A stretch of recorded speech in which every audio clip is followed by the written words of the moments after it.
We are grateful to the National Treasury, who were able to come and present to us. We are grateful to the CRA, who came and were able to present to us. We have looked at all the options that we've had before us, all of those that had been proposed by our colleagues and ourselves, and we are confident to say that when we look at each other as one indivisible country, then a solution is nigh. So I'm grateful to all of the members here.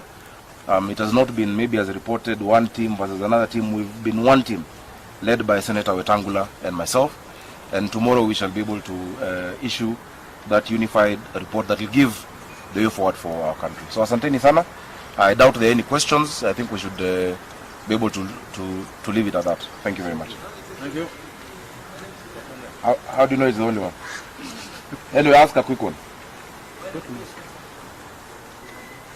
After tomorrow's meeting, because that is a decision of the House leadership, leader of majority or minority, they should be able to announce a date for reconvening, but we hope it's soon. But the point that Senator Wetangula made is very important, because there are those who have been alluding to the fact that this process has stopped counties from operating or from paying salaries. That is not true.